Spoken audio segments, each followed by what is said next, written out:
Were you always thinking you were going to be a rapper or always obsessed with that idea? Nah, actually not at all. Like, I actually just wanted to be like the toughest man alive.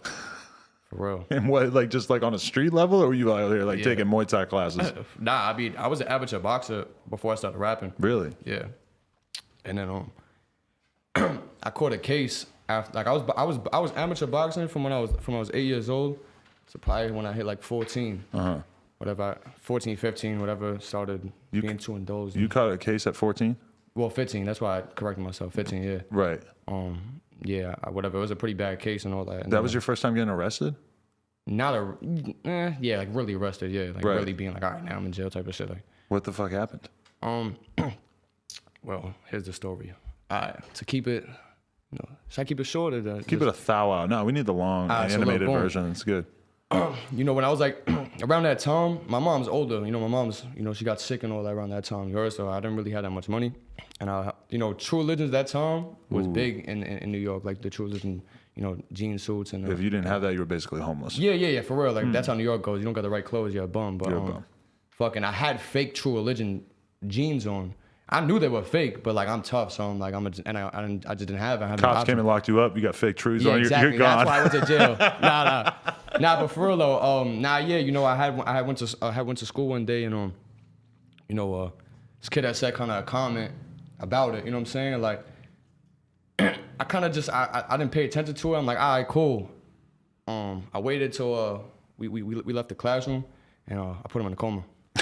For real? Swear to God. What, you just punched him in the face or what happened? They said I hit him 78 times. Do you think that's an exaggeration? Nah, they counted on the cameras and all that. I remember watching it. So I seen it like that. You see it like this, I seen it like this. You were just mad enough that you just beat the fuck out of him, you just didn't stop? Yeah, because I feel like he disrespected my mom. Really? Because she bought them for you? No, because we didn't have nothing. So you're kind of just disrespecting my family. Wow. That's how I looked at it. So then you get arrested. And this was in school? Yeah. So you were definitely getting caught? Hell yeah, it was over. They took me right from there. And then you ended up doing what? What was the process like on this? You go to court for it and shit? Yeah, hell yeah. I went through that shit for like maybe like a whole, maybe like fucking 14 months. Right. Type of shit. They were trying to actually call it a gang initiation. That's what they were trying to call it. And it wasn't. It was just somebody being a bitch. I didn't even explain myself about, like when you go to, what I'm saying, you kind of like give them like you tell them like, oh, this is why. Nah, I'm like, hell, man, you do what you want. Like, I know why I did it, so whatever you do, you do. How long? I ended up getting but after the whole situation, after I got situated, whatever, they let me go and all that. After all the long process of it, I ended up getting like 3 years probation. So now it's good because I had like a YO. I don't know if they have that out here, but it's called a youth offense. Yeah. So they gave me that, and then I got situated. Wow, that's fucking crazy. So what happened to the kid? Still in the coma? Nah, I think he's good now. He should be good, but I think he has a lifelong order protection on me though. Really? Mm-hmm. Holy shit. Fuck that kid. I hope he gets AIDS. That's kind of your thing, huh? You said that about your ex in the song too. Yeah, everybody that I hate these AIDS right now. You know they're gonna get on your ass for saying that. This is gonna be. I just can't wait for you to get famous enough that the fucking LGBTQ community are like, ABG Neal is a homophobe. He keeps saying that he wants people to get AIDS. Yeah, they're probably gonna fucking blackball me from everything that's it's good though, man. That. Just get it all out. Get all the offensive shit out now while you can before they start getting on your ass. Fuck me later though. Like it's crazy because now I'm a rapper. I wasn't really a rapper like 5 months ago, but like all this shit I was saying on Instagram is gonna come back to me. I already know. Like when I was just like, I'm a person, I can say what I want to say.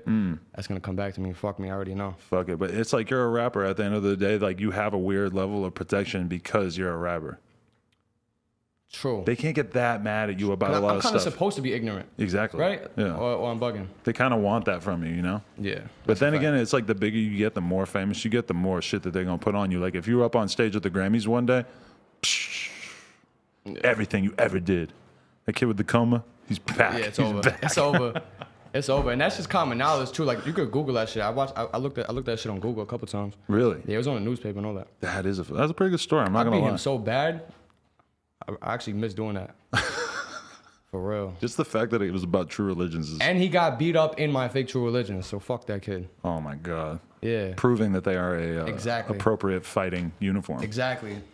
I had a good stance in them and everything. So after that, did you clean up your act a little bit, or were you still getting it in? Not at all. I got way worse. Really? What happened after that? Because that's what I was saying. Like I was boxing before. You know what I'm saying? Like I was in the streets, but like I wanted to be a professional boxer. But you know, after that shit kind of happened, I just got way too indulged into. I got like fucking. If you could put like 1 to 100%, I was like 100% just gangbanging. Like that's all I really wanted to do. Like that's all I cared about. Like I didn't care about shit else, but like being like the toughest gang member ever. Wow. So what was gangbanging in Brooklyn like these days? Where you just post up on the block, just getting into bullshit and everything? Yeah, basically, gangbanging in New York is probably like extremely different from anywhere else. Like it's just mad discombobulated and like I don't know. Like it's just different. Like it's not organized. Like everything's all over the place. You feel me? Like it's not like, you know what I'm saying? Not Out here, it's like if you were gonna say you're a blood, it's like this is like hierarchy you gotta fall under. Yeah, I feel like in New York it's very different. In New York, you could be blood. Like you'll be blood under somebody, but like you don't know anybody from the set that you're in. It's mad. You know? Does that make sense? Like if you're blood, like for example, say you're blood out here, it's like you're a part of this whole set, right? And like that's what it is. You're a part of that set. But like in New York, like you'll be not even just blood. I mean like gangs in general. Like somebody that has the power bring you like to, you know what I'm saying? Like, all right, now you're this set, right. But nobody from the set will know you. It's mad weird. Do you think that, or was everybody blooding around where you grew up? Was that kind of the thing? Yeah, well, my neighborhood was like a predominantly Spanish neighborhood though. So like I was saying before, I don't know if anybody knows what these gangs are outside New York, but like Latin King and Patria was huge in my neighborhood.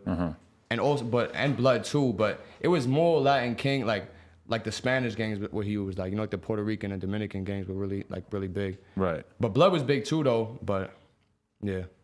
So you weren't down with those crews, the Spanish gangs? Nah, but like even when I was young, like 11, 12, I was like getting into this shit, cause my block that I grew up on was like a whole Latin King block. Like nobody was nothing but Latin King. So I was always into their situations, you know what I'm saying? Even though I wasn't Latin King, because it's just, you know what I'm saying? You Puerto Rican?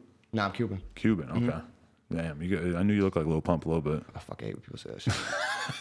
I'm just kidding. You don't actually look like him, but it's just funny because he's Cuban. I got that. Where the fuck we got that shit the other day? I was like chopping him in his fucking arms out. Bro. Let me tell you. That's like a little kid thing to say, is to tell everybody they look like Lil Pump. You look like Lil Pump. But nah, yeah though. Okay, so after that, but did you get locked up at any point? After that situation? Yeah. I mean, I always knew how to move. Like I was getting locked up, but it was like not for no dumb shit. Like I mean, not for no serious shit. Like I knew how to move, but everybody that I was around was fucking like. I probably have like no friends anymore because everybody's in jail. Really? Yeah, hell yeah. Back home. So who do you hang out with when you're at home? I got like 3 of my beers left that's not in jail. Right. And they're probably gonna go away too. What, the people that you're in the videos with and shit? Yeah. And then some of them are gone too. Like for example, like Forrest Gump. Like a few of the people that was in that video aren't even here no more. Right. And even Crime Life Cass. How did you meet him? We knew of each other. He went to high school like around kind of the same neighborhood that I was from, type of shit. But we knew of each other. But my manager had plugged us in together. He was like, "Yo, y'all kind of like alike a little bit. Like y'all would be cool if y'all did something together." You know what I'm saying? Right. And then whatever, we got in tune, we got cool. We didn't even make music when we first started because I wasn't really like I wasn't serious about rapping. Like I said before, I didn't really care. Like I was just really like indulged into just wanting to be like a full-blown street person. That was it. Right. But like we met like before Forrest Gump. I knew him for like a whole year before that. We probably made like no music before that. Maybe like 1 or 2 songs. For real. Right? What were you guys doing hanging out? Huh? What were you guys doing when you hung out? Shit, well, he was signed, like he was a rapper and all that. Like, you know what I'm saying? Like when I say a rapper, like an established artist and everything. So, you know what I'm saying? Like I would just support what he had going on and everything. Like, and then and then whatever, be on my block if we weren't doing that. How did you start rapping? Like I was probably like 17. I was just sitting there like, damn, like I don't got no purpose in life right now. Like, you know what I'm saying? I was like, and then I seen a couple people from Brooklyn blowing up that I knew wasn't tough, but they were like, you know what I'm saying? This is kind of like when drill music was. I started rapping when like New York drill music was big. Right. I don't know if you. Yeah. But who were the artists that really stood out to you from the drill movement? Because I know there's a few different scenes that were coming.